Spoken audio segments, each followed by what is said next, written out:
नमस्कार, world 360 degree में आपका स्वागत है। मैं हूं अखिलेश सुमन। दुनिया के सबसे धनी और लोकतांत्रिक देशों यानी G7 के शिखर सम्मेलन में शामिल होने के लिए बतौर अतिथि प्रधानमंत्री नरेंद्र मोदी को आमंत्रित किया गया था। जापान के हिरोशिमा शहर में 19, 20, 21 मई को आयोजित G7 शिखर सम्मेलन पर दुनिया की निगाहें लगी थी।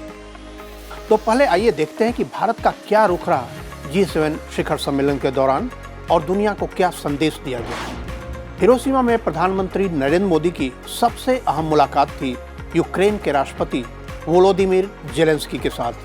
प्रधानमंत्री नरेंद्र मोदी का राष्ट्रपति जेलेंस्की से मिलना रूस के लिए एक बड़ा संदेश था। मुलाकात में प्रधानमंत्री नरेंद्र मोदी ने जेलेंस्की को हर संभव मानवीय सहायता देने का वादा किया, लेकिन भारत ने उन्हें सितंबर में दिल्ली में होने वाले G20 शिखर सम्मेलन में आमंत्रित करने से मना कर दिया। हालांकि प्रधानमंत्री नरेंद्र मोदी ने राष्ट्रपति जेलेंस्की से कहा कि वो युद्ध को रोकने के लिए हर संभव प्रयास करेंगे। इसके निहितार्थ साफ हैं। भारत G20 शिखर सम्मेलन को रूस यूक्रेन वाक युद्ध का मैदान नहीं बनने देगा। भारत इस सम्मेलन को विवादों के दायरे से बाहर रखना चाहता है। यूक्रेन को आशा थी कि जिस तरह बाली G20 शिखर सम्मेलन में जेलेंस्की को बुलाया गया था, वैसे ही भारत भी उन्हें बुला लेगा। बाली में रूस के राष्ट्रपति व्लादिमीर पुतिन G20 शिखर सम्मेलन में शामिल होने के लिए नहीं गए थे। उन्होंने अपने विदेश मंत्री सर्गेई लावरोव को वहां भेजा। तो लौटते हैं G7 शिखर सम्मेलन की तरफ, जहां प्रधानमंत्री नरेंद्र मोदी ने 10 सूत्री मांगे रखी और वे ग्लोबल साउथ की आवाज बनकर उभरे। उन्होंने कहा कि दुनिया के विकास का चक्का उपभोक्तावाद को बढ़ावा देने के लिए नहीं, बल्कि गरीब देशों की जरूरतों को पूरा करने के लिए होना चाहिए। उन्होंने G7 देशों को गरीब देशों के लिए खाद्य सामग्री और आपूर्ति श्रृंखला को सुनिश्चित करने के लिए कहा। साथ ही उन्होंने मोटे अनाजों यानी मिलेट को पर्यावरण अनुकूल बताते हुए उन्हें खाद्य प्रणाली में शामिल करने की सलाह दी। प्रधानमंत्री नरेंद्र मोदी ने खाद्य सामग्रियों की बर्बादी पर रोक लगाने को भी कहा। उन्होंने जैविक और प्राकृतिक खेती को बढ़ावा देने की मांग की। उन्होंने दुनिया के स्वास्थ्य तंत्र को मजबूत करने को कहा और परंपरागत दवाओं को और प्रोत्साहन देने पर जोर दिया। उन्होंने कहा कि स्वास्थ्य कर्मियों को वीजा मिलने में आसानी होनी चाहिए ताकि वे दुनिया में कहीं भी अपनी सेवाओं का आसानी से उपयोग कर सकें।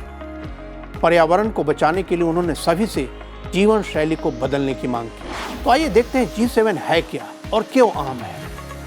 G7 समूह में America, Britain, Canada, France, Germany, Italy और जापान शामिल हैं। समूह ने इस शिखर सम्मेलन में Bharat, Australia, Brazil, Indonesia, Vietnam, दक्षिण कोरिया, कोमोरोस, कुक आइलैंड्स और विश्व बैंक को अतिथि के रूप में आमंत्रित किया था। G7 नेताओं ने पहले शिखर वार्ता की और फिर आमंत्रित अतिथियों के साथ बैठक में शामिल हुए।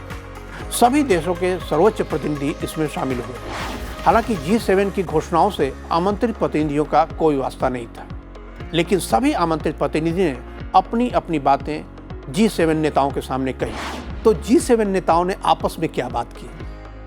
G7 के नेता विकसित देशों की दृष्टि से बाकी देशों की स्थिति का आकलन करते हैं। आकलन में चीन उनके लिए एक बड़ी चुनौती के रूप में दिख रहा था। ताइवान और दक्षिण चीन सागर में चीन के व्यवहार को उन्होंने बदलने को कहा। रूस और यूक्रेन युद्ध को भी वे एक बड़ा खतरा मान रहे थे, लेकिन जहां वे चीन के साथ सहयोग करते हुए उसके खतरे से बचने के उपाय सोच रहे थे, रूस को उन्होंने एक स्वर से दुश्मन माना और घोषणा की कि युद्ध रोकने के किसी भी समझौते के तहत रूस को यूक्रेन को हुई क्षति की भरपाई करनी होगी। लेकिन ग्लोबल साउथ के प्रतिनिधि के रूप में भारत की कई मांगे G7 की घोषणाओं में परिलक्षित हुई, खासकर आपूर्ति श्रृंखला के विकेंद्रीकरण की मांग। स्वच्छ ऊर्जा की आपूर्ति श्रृंखला स्थापित करने के लिए G7 से इतर देशों के साथ सहयोग की बात, $600 अरब के फंड की घोषणा, जिससे दुनिया के गरीब देशों के बुनियादी ढांचे के विकास में सहयोग किया जाएगा। इसे चीन के BRI के समानांतर एक प्रयास माना जा रहा है। G7 नेताओं ने भौगोलिक स्तर पर स्वास्थ्य सेवाओं में सुधार के प्रयास में मदद की बात भी कही। स्वाभाविक तौर पे G7 के बाद क्वाड शिखर सम्मेलन में भी ये बातें दिखी। तो क्वाड शिखर सम्मेलन में हुआ क्या?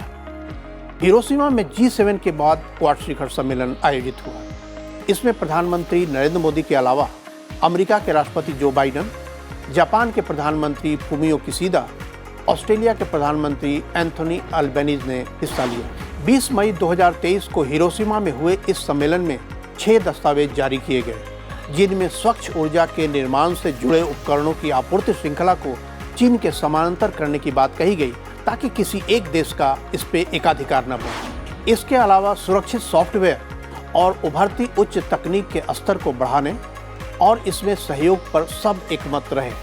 क्वाड में G7 के 2 सदस्य अमेरिका और जापान तथा G7 के 2 आमंत्रित सदस्य भारत और ऑस्ट्रेलिया शामिल हैं। भारत के लिहाज से यह एक अत्यंत महत्वपूर्ण रणनीतिक सहयोग का संगठन है, जिसके आर्थिक फायदे भी तमाम हो सकते हैं, और सबसे अहम हिंद प्रशांत की सुरक्षा और शक्ति संतुलन के उपायों को और मजबूती से लागू करने की बात। तो आज की इस रिपोर्ट में बस इतना ही। नमस्कार।